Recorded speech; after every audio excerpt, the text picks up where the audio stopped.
A comunidade Narrações Imersivas acaba de chegar.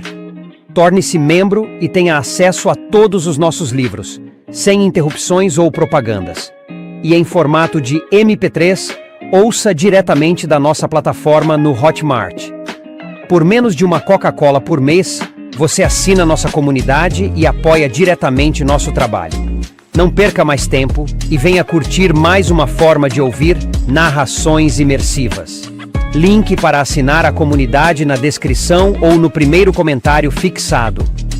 Fique agora com mais um episódio imersivo.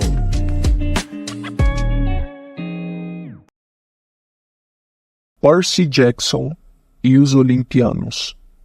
Escrito por Rick Riordan. Livro 4, A Batalha do Labirinto. Narração, Danilo Oliveira. Capítulo 3. Brincamos de pega-pega com escorpiões. Na manhã seguinte, era grande o alvoroço no café da manhã. Aparentemente, por volta das 3 da manhã, um dragão etíope fora visto na fronteira do acampamento. Eu estava tão exausto que dormi direto, apesar do barulho. Os limites mágicos haviam mantido o monstro fora, mas ele perambulou pelas colinas à procura de pontos fracos em nossas defesas, e não parecia ter pressa para ir embora, até que Lee Fletcher, do chalé de Apolo, liderou 2 de seus irmãos em sua perseguição. Após algumas dezenas de flechas se cravarem nas fendas da couraça do dragão, ele entendeu a mensagem e se retirou. "Ainda está por aí!" Lee nos advertiu durante a sessão de anúncios. 20 flechas no couro? E só conseguimos deixá-lo com raiva. O bicho tinha 10 metros de comprimento e era de um verde brilhante. Seus olhos... Ele estremeceu. "Vocês se saíram muito bem, Lee." Kiron deu-lhe tapinhas no ombro. "Todos fiquem alerta, mas mantenham a calma. Isso já aconteceu antes." "Sim, e vai acontecer de novo, com frequência cada vez maior", disse Quintus na cabeceira da mesa. Os campistas murmuravam entre si. Todos conheciam os boatos. Luke e seu exército de monstros estavam planejando uma invasão ao acampamento. A maioria de nós esperava que acontecesse neste verão, mas ninguém sabia como ou quando seria. Em nada ajudava o fato de nossa frequência estar baixa. Tínhamos apenas cerca de 80 campistas. Há 3 anos, quando comecei, havia mais de 100. Alguns tinham morrido, outros uniram-se a Luke, e outros ainda tinham simplesmente desaparecido. "Essa é uma boa razão para novos jogos de guerra", continuou Quintus, com um lampejo nos olhos. "Vamos ver como todos vocês se saem esta noite." "Sim, bem, chega de pronunciamentos. Vamos abençoar esta refeição e comer", disse Kiron. Ele ergueu sua taça. "Aos deuses!" Todos nós erguemos os copos e repetimos a bênção. Tyson e eu levamos nossos pratos até o braseiro de bronze e jogamos uma porção de nossa comida nas chamas. Torci para que os deuses gostassem de torrada de passas e cereais coloridos. "Poseidon", eu disse, e em seguida sussurrei. "Ajude-me com Nico, com Luke e com o problema de Grover." Havia tantos motivos de preocupação que eu poderia ter ficado ali a manhã toda, mas voltei para a mesa. Quando estávamos todos comendo, Kiron e Grover vieram para a nossa mesa. Grover tinha os olhos vermelhos. A camisa estava para fora da calça. Ele deslizou o prato na mesa e desabou ao meu lado. Tyson mexeu-se desconfortavelmente. "Eu vou... polir meus peixes pôneis." E se foi, andando pesadamente e deixando o café pela metade. Kiron tentou dar um sorriso. Provavelmente queria transmitir confiança, mas, na forma de centauro, pairava acima de mim, lançando uma sombra sobre a mesa. "Bem, Percy, como passou a noite?" Bem... Fiquei imaginando por que havia feito aquela pergunta. Seria possível que ele soubesse algo da estranha mensagem de Iris que eu recebera? Eu trouxe Grover para cá porque pensei que vocês talvez quisessem... discutir algumas questões. Agora, se me derem licença, tenho algumas mensagens de Iris para enviar. Vejo vocês mais tarde, disse Kiron. Ele lançou a Grover um olhar significativo. Então seguiu a trote para o pavilhão. Do que ele estava falando? Perguntei a Grover. Grover mastigava os ovos. Dava para ver que estava distraído, porque mordia os dentes do garfo e os mastigava também. Ele quer que você me convença, resmungou. Alguém mais sentou-se a meu lado. Annabeth. Vou lhe dizer do que se trata, disse ela. O labirinto.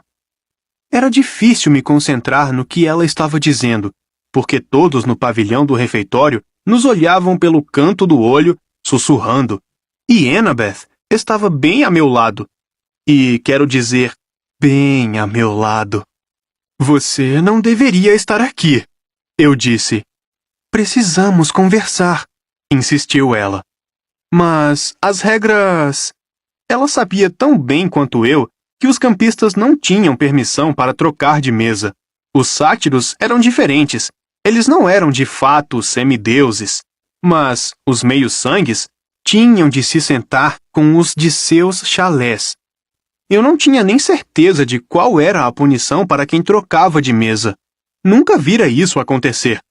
Se o Senhor D estivesse ali, provavelmente teria estrangulado Annabeth, com parreiras mágicas ou algo do gênero. Mas ele não estava. Kiron já deixara o pavilhão. Quintus olhou em nossa direção e ergueu uma sobrancelha, mas nada disse. Olhe, Grover está em apuros. Só podemos imaginar um modo de ajudá-lo. É o labirinto. É isso que Clarice e eu estamos investigando, disse Annabeth. Mudei de posição, tentando pensar com clareza. Você se refere ao labirinto onde eles mantinham o Minotauro nos tempos antigos? Exatamente, disse Annabeth. Então, ele não fica mais debaixo do palácio do rei em Creta, adivinhei. O labirinto está debaixo de algum edifício nos Estados Unidos. Vê? Só precisei de alguns anos para entender as coisas.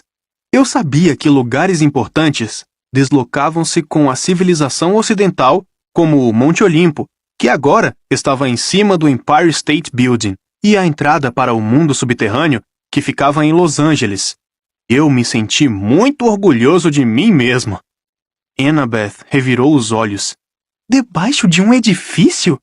Pelo amor de Deus, Percy! O labirinto é imenso. Não caberia debaixo de uma cidade, quanto mais de um único prédio. Pensei em meu sonho com Nico e o rio Estige. Então, o labirinto faz parte do mundo inferior? Não! Annabeth franziu a testa. Bem, deve haver passagens do labirinto para o mundo inferior. Não tenho certeza, mas o mundo inferior é muito, muito mais baixo. O labirinto fica logo abaixo da superfície do mundo mortal, como uma segunda pele. Ele vem crescendo há milhares de anos, tecendo seu caminho sob cidades do Ocidente, conectando tudo abaixo da superfície. Você pode chegar a qualquer lugar pelo labirinto. Se não se perder e for vítima de uma morte horrível, murmurou Grover. Grover, tem de haver uma forma. Clarice sobreviveu, disse Annabeth. Minha impressão foi de que eles já haviam tido essa conversa antes. Por pouco, replicou Grover. E o outro cara... Ele enlouqueceu. Não morreu. Ah, que felicidade! O lábio inferior de Grover tremulou. Isso faz com que eu me sinta muito melhor. Ei, eu disse. Voltem. Que história é essa de Clarice e um cara louco? Annabeth lançou um olhar na direção da mesa de Ares. Clarice observava-nos como se soubesse do que estávamos falando. Mas naquele momento, ela fixou os olhos no prato do café da manhã. Ano passado, disse Annabeth, abaixando a voz, Clarice partiu em uma missão para Kiron. Eu lembro, era secreta, respondi. Annabeth assentiu. Apesar de toda a seriedade em sua atitude, eu estava feliz por ela não estar mais com raiva de mim.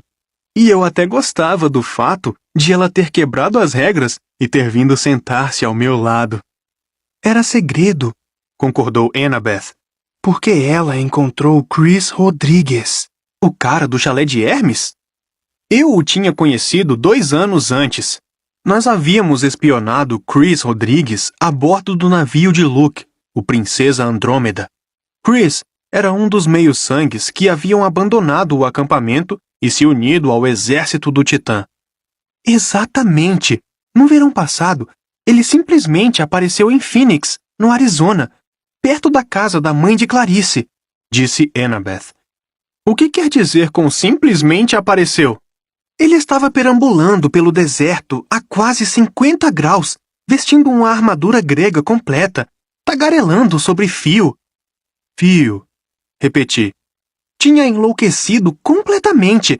Clarice o levou para a casa da mãe dela, para que os mortais não o internassem em um manicômio.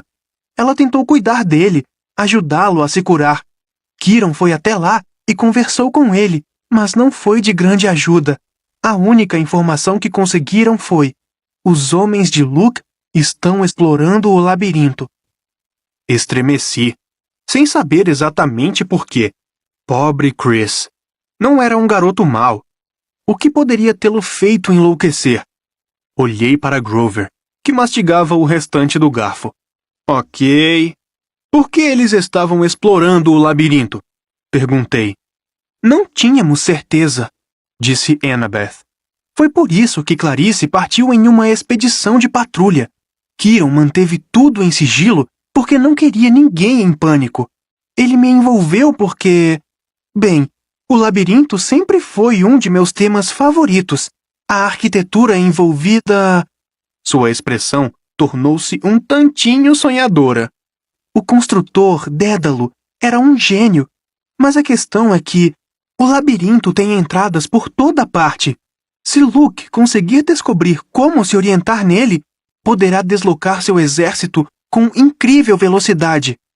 Exceto pelo fato de que se trata de um labirinto, certo? Cheio de armadilhas horríveis, concordou Grover. Becos sem saída, ilusões, monstros psicóticos assassinos de bodes. Não se você tiver o fio de Ariadne, disse Annabeth. Nos tempos antigos, o fio de Ariadne guiou Teseu, ajudando-o a sair do labirinto. Era um instrumento de navegação inventado por Dédalo, e Chris Rodrigues estava murmurando algo sobre o fio. Então Luke está tentando encontrar o fio de Ariadne, eu disse. Por quê? O que ele está planejando? Annabeth sacudiu a cabeça. Não sei. Pensei que ele talvez quisesse invadir o acampamento pelo labirinto, mas isso não faz sentido. As entradas mais próximas que Clarice encontrou foram em Manhattan, o que não ajudaria Luke a atravessar nossas fronteiras. Clarice explorou um pouco os túneis, mas era muito perigoso. Ela passou por alguns apertos. Pesquisei tudo o que pude encontrar sobre Dédalo, mas acho que não foi de muita ajuda. Não compreendo exatamente o que Luke está planejando, mas uma certeza eu tenho. O labirinto pode ser a chave para o problema de Grover. Eu pisquei. Você acha que Pan está no subterrâneo? Isso explicaria por que é impossível encontrá-lo. Sátiros odeiam ir ao subterrâneo. Nenhum buscador jamais tentaria ir àquele lugar. Não há flores, não há luz do sol, não há cafés. Grover estremeceu. No entanto, continuou Annabeth, o labirinto pode levá-lo a quase todos os lugares. Ele lê seus pensamentos. Foi projetado para enganá-lo. ludibriá-lo e matá-lo.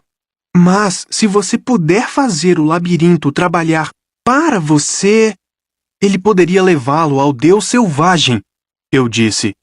Não posso fazer isso. Grover apertou a barriga.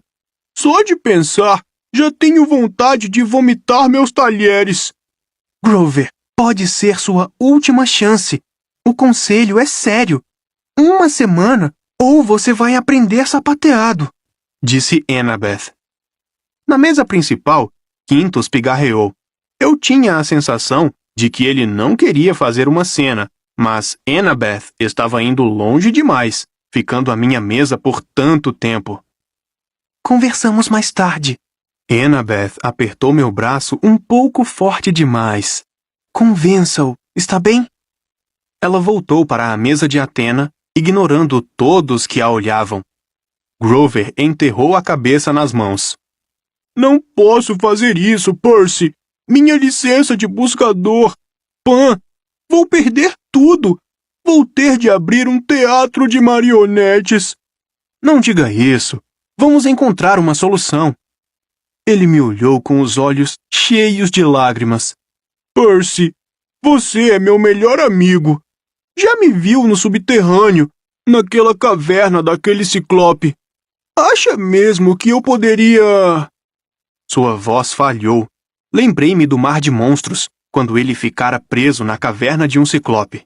Grover nunca fora fã de lugares subterrâneos, mas agora os odiava mesmo. Ciclopes também lhe davam calafrios, até mesmo Tyson. Grover tentava esconder isso, mas podíamos praticamente ler as emoções um do outro por causa do elo de empatia que ele criara entre nós. Eu sabia como ele se sentia. Grover tinha pavor do grandão. Tenho de ir, disse Grover infeliz. Juniper está esperando por mim. É bom, isso de achar os covardes atraentes. Depois que ele se foi, olhei para Quintus. Ele assentiu, sério, como se partilhássemos um segredo obscuro. Então voltou a cortar a salsicha com um punhal. À tarde, eu fui até os estábulos dos Pégasos para visitar meu amigo Blackjack. Ei, chefe! Ele saltitava pela baia, as asas negras fustigando o ar. Você me trouxe uns torrões de açúcar? Você sabe que eles não lhe fazem bem, Blackjack. É. Então você trouxe alguns, não foi? Sorri e lhe dei um punhado deles. Blackjack e eu tínhamos uma longa história. Eu ajudara a resgatá-lo do cruzeiro demoníaco de Luke havia alguns anos, e desde então ele insistia em me pagar com favores. Então, temos alguma missão iminente? Perguntou Blackjack. Estou pronto para voar, chefe. Acariciei-lhe o focinho. Não tenho certeza, cara. Estão todos falando de labirintos subterrâneos. Blackjack relinchou com nervosismo. Não para este cavalo. Você não vai ser louco de entrar em nenhum labirinto, chefe. Vai? Vai acabar na fábrica de cola. Pode ser que você tenha razão, Blackjack. Vamos ver. Blackjack mastigou seus torrões de açúcar. Então sacudiu a crina como se estivesse tendo um ataque hiperglicêmico. Uau! Esses eram dos bons. Bem, chefe, se recobrar o juízo e quiser voar para algum lugar, basta assoviar. O velho Blackjack e seus amigos passam por cima de qualquer um por você. Eu lhe disse que me lembraria disso. Então, um grupo de campistas mais novos chegou aos estábulos para começar sua aula de equitação, e concluí que era hora de ir. Tinha o mau pressentimento de que não voltaria a ver Blackjack por muito tempo. Naquela noite, após o jantar, Quintus mandou que nos equipássemos com armaduras de combate como se estivéssemos nos preparando para a captura da bandeira. Mas a disposição dos campistas era muito mais séria. Em algum momento, durante o dia, os caixotes na arena desapareceram, e eu tinha a impressão de que o que quer que estivesse dentro deles fora solto nos bosques. Certo, disse Quintus de pé à mesa de jantar principal. Reúnam-se aqui. Ele estava vestido em couro negro e bronze. À luz das tochas, o cabelo grisalho fazia-o parecer um fantasma. A senhora O'Leary saltitava feliz em torno dele, à procura de restos do jantar. Vocês se dividirão em duplas, anunciou Quintus. Quando todos começaram a falar e a procurar seus amigos, ele gritou: que já estão determinadas. Ah! Queixaram-se todos. Seu objetivo é simples. Peguem a coroa de louros de ouro sem morrer. A coroa está embrulhada com seda, amarrada às costas de um monstro. São 6 monstros ao todo. Cada um deles tem um pacote de seda. Apenas um carrega a coroa de louros. Vocês têm de encontrá-la antes das outras duplas e, naturalmente, vão precisar matar o monstro para pegá-la e se manter vivos. Todos começaram a murmurar excitados. A tarefa parecia bastante simples. Afinal, todos nós já havíamos matado monstros. Era para isso que treinávamos. Agora vou anunciar seus parceiros. Não haverá trocas, nem negociações, nem queixas, disse Quintus. Oh! A senhora O'Leary enterrou a cara em um prato de pizza. Quintus surgiu com um grande rolo de pergaminho e começou a ler os nomes. Beckendorf ficaria com Silena Beauregard, o que o deixou bastante feliz. Os irmãos Stowe, Travis e Connor ficariam juntos. Nenhuma surpresa, eles faziam tudo juntos. Clarice estava com Lee Fletcher, do chalé de Apollo, combate violento e organizado combinados. Formariam uma dupla dura de vencer. Quintus continuou a anunciar rapidamente os nomes até que disse: Percy Jackson com Annabeth Chase. Legal. Sorri para Annabeth. Sua armadura está torta. Foi o único comentário dela e rearrumou minhas correias. Grover Underwood com Tyson, disse Quintus. Grover quase saltou fora de sua pele de bode. O quê? Mas... Não, choramingou Tyson. Deve ser engano. O garoto bode... Sem queixas, ordenou Quintus. Juntem-se a seu par. Vocês têm 2 minutos para se preparar. Tanto Tyson quanto Grover olharam para mim suplicantes. Tentei-lhes dirigir um aceno de cabeça encorajador e gesticulei, indicando que deviam se juntar. Tyson espirrou. Grover começou a mastigar nervosamente seu bastão de madeira. Eles vão ficar bem. Venha. Vamos nos preocupar com o que faremos para nos manter vivos, disse Annabeth. Ainda estava claro quando entramos no bosque, mas as sombras das árvores faziam parecer que já era meia-noite. Fazia frio também, mesmo no verão. Annabeth e eu encontramos rastros quase imediatamente. Marcas de corrida, deixadas por algo com muitas pernas. Começamos a seguir a pista. Saltamos um riacho e ouvimos o ruído de galhos se quebrando ali perto. Então, nos agachamos atrás de uma pedra, mas eram apenas os irmãos Stowe tropeçando e xingando. O pai deles era o deus dos ladrões, mas eles eram quase tão sutis quanto búfalos d'água. Assim que os Stowe passaram, adentramos mais o lado oeste da floresta, onde os monstros eram mais selvagens. Estávamos de pé na saliência de uma pedra que se erguia em um lago pantanoso quando Annabeth parou, tensa. Foi aqui que paramos de procurar. Levei um segundo para me dar conta do que ela falava. No inverno passado, quando estávamos procurando Nico de Angelo, foi ali que perdemos a esperança de encontrá-lo. Grover, Annabeth e eu subimos nessa mesma pedra e eu os convenci a não contar a verdade a Chiron, que Nico era filho de Hades. Naquela ocasião, pareceu a decisão certa. Eu queria proteger a identidade dele. Queria que fosse eu a encontrá-lo e acertar a situação pelo que acontecera com a irmã dele. Agora, 6 meses depois, eu não estava nem perto de encontrá-lo. Aquilo deixava um gosto amargo em minha boca. Eu o vi na noite passada, eu disse. Annabeth franziu as sobrancelhas. O que quer dizer? Contei-lhe sobre a mensagem de Iris. Quando terminei, ela fitou as sombras da floresta. Ele está evocando os mortos? Isso não é bom. O fantasma estava dando maus conselhos a ele, eu disse, dizendo-lhe que se vingasse. Os espíritos nunca são bons conselheiros. Eles têm seus próprios planos, velhos rancores, e se ressentem dos vivos.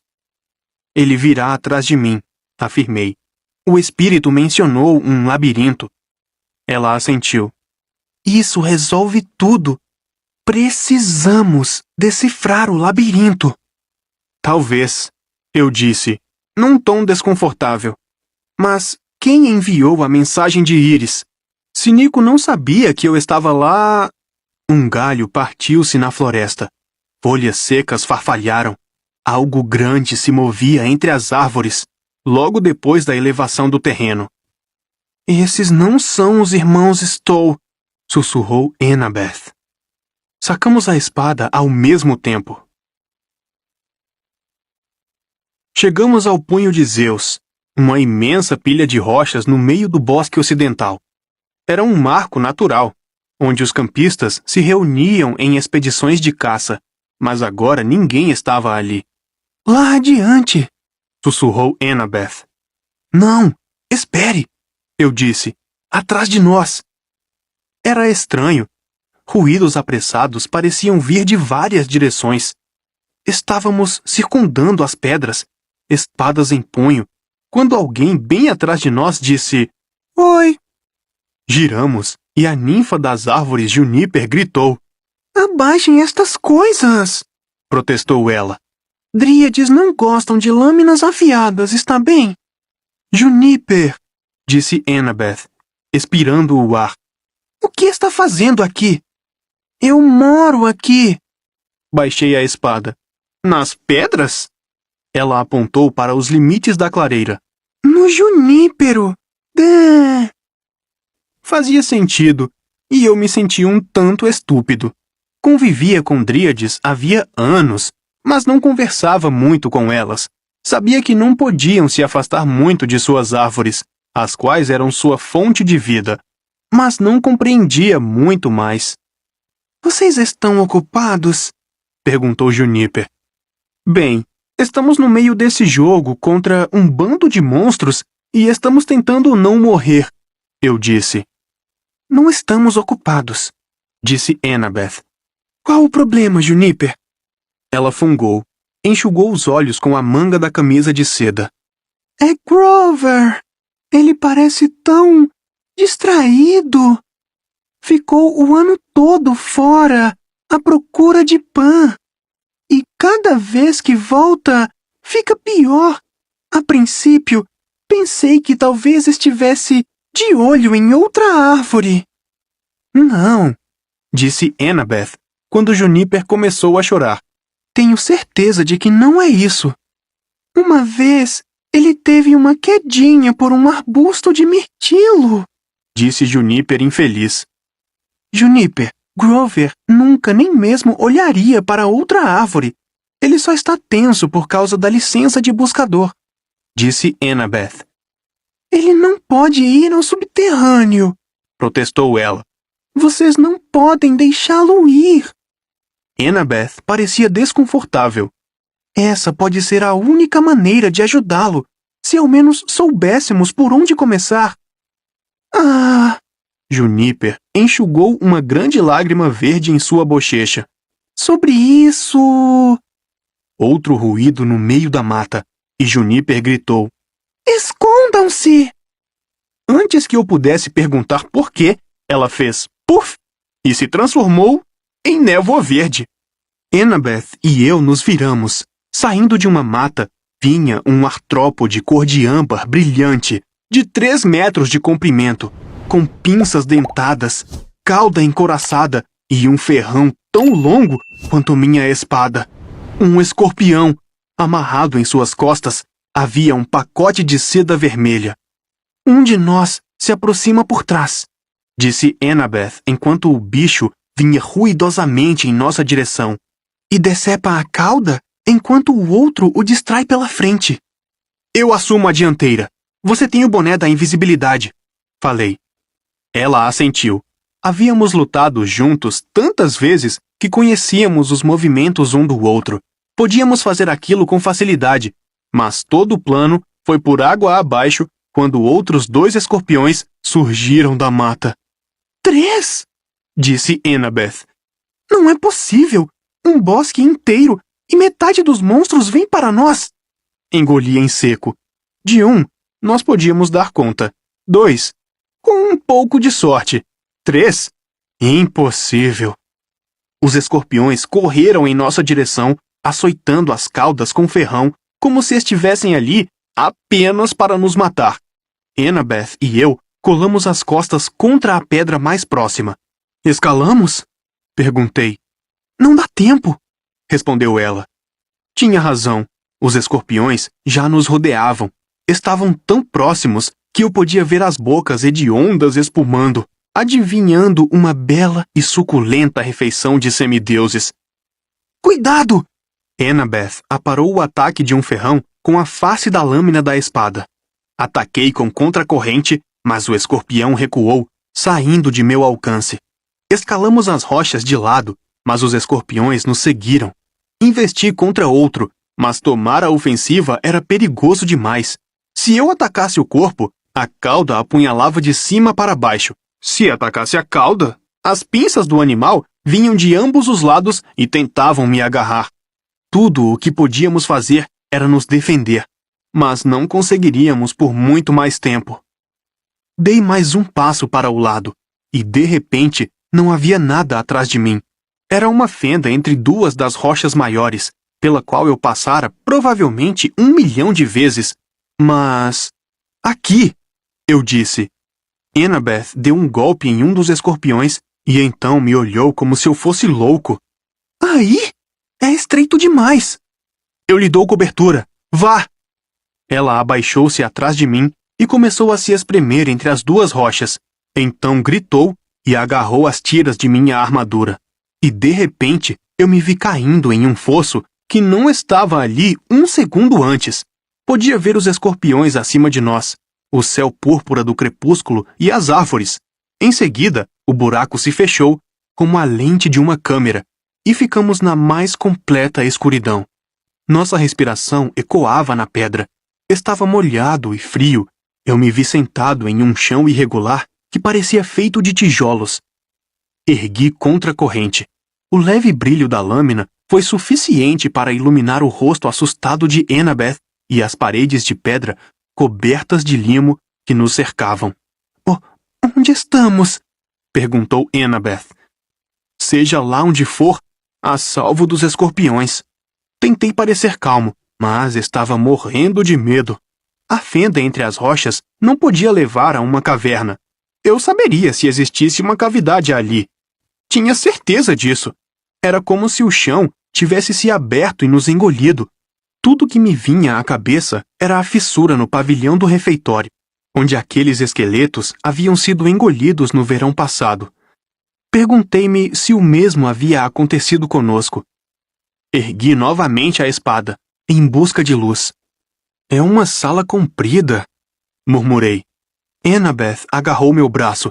Não é uma sala, é um corredor. Ela tinha razão.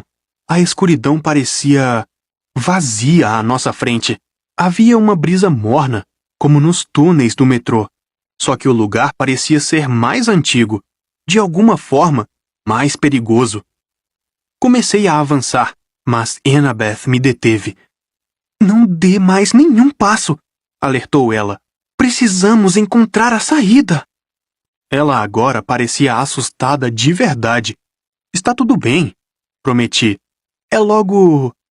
Olhei para cima e percebi que não conseguia ver de onde havíamos caído. O teto era de pedra sólida, O corredor parecia estender-se interminavelmente em ambas as direções. A mão de Annabeth deslizou para a minha.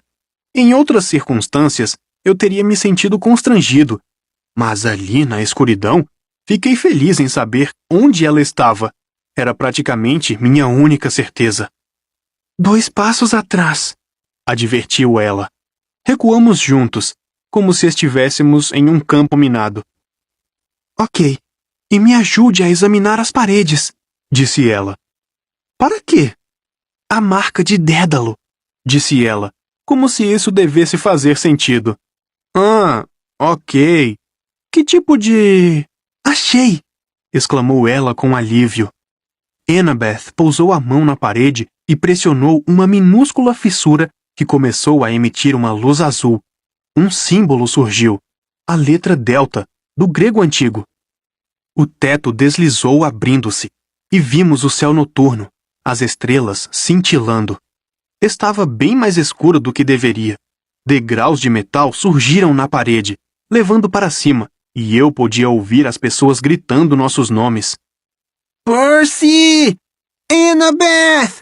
A voz de Tyson era a que soava mais alto, mas outras também chamavam. Lancei um olhar nervoso para Annabeth e começamos a subir. Avançamos em meio às rochas e encontramos Clarice e um grupo de outros campistas carregando tochas. Onde vocês dois se meteram? Perguntou Clarice. Estamos procurando vocês há séculos. Mas só desaparecemos por alguns minutos, eu disse. Kieran aproximou-se trotando, seguido por Tyson e por Grover. Percy! Exclamou Tyson. Você está bem? Estamos bem, respondi. Caímos em um buraco.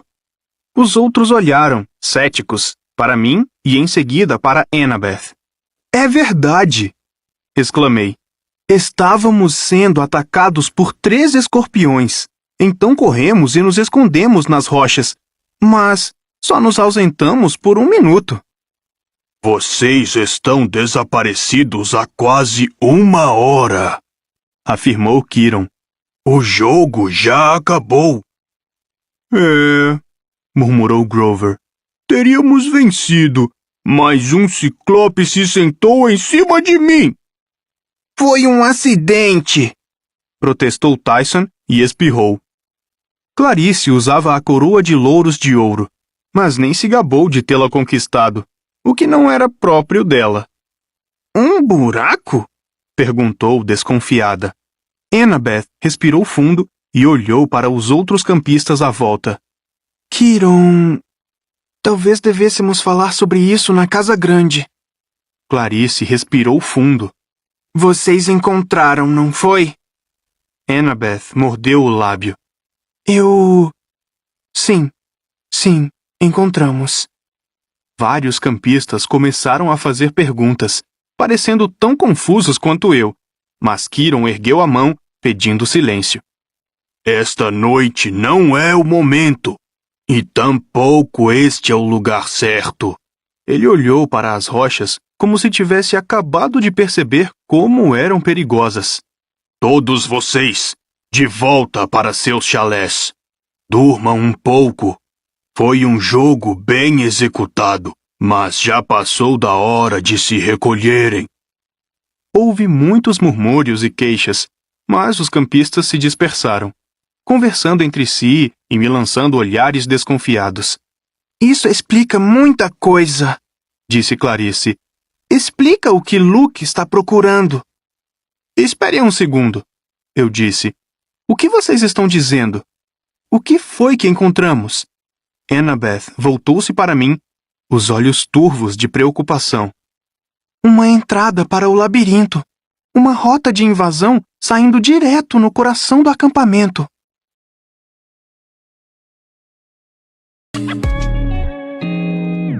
O canal Narrações Imersivas agradece por ter ouvido mais um episódio conosco. Acompanhe nossa página no Instagram e fique por dentro de todas as novidades do canal. E se você vê valor nesse projeto, considere apoiá-lo. Faça parte da nossa comunidade no Hotmart. Até a próxima com mais uma narração imersiva.